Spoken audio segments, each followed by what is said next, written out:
First, from my room, papakita ko na sa inyo yung kanilang onsen. Yan. Ito yung labas ng bahay.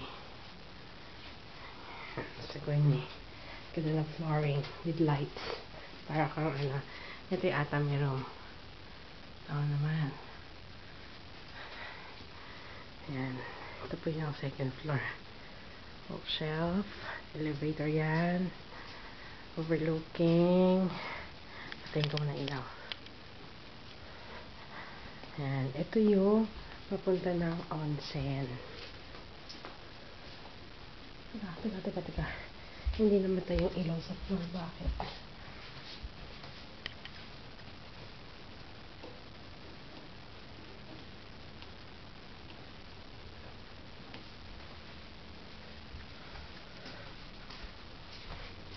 Tomate. Yun. Patay na. Ito na yung papuntang onsen. Papakita ko lang sa inyo yung kanilang onsen. Ayan. O diba? Setup na onsen. Wood lahat yan. Ayun ako. Hello. Ito yung kanilang receiving area. Ayan.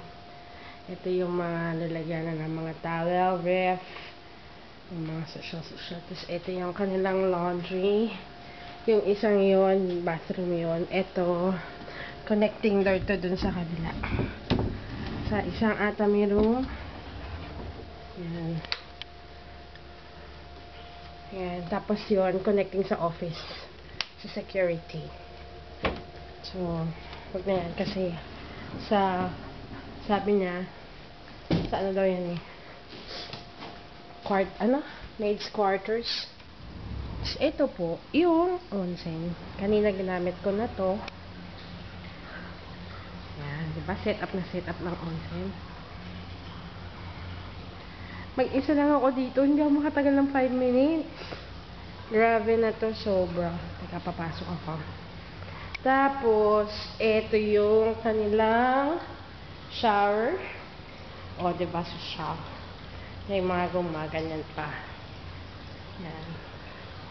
At, ito naman yung ginagawang swimming pool ng bata. Pero malamig to. Para to sa, ang tawag dito? Dito sa jacuzzi.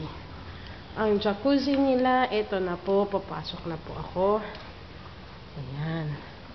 Ayan ang jacuzzi. Ay, hindi pala to jacuzzi. Sauna. Fuck shit. Siyempre, ang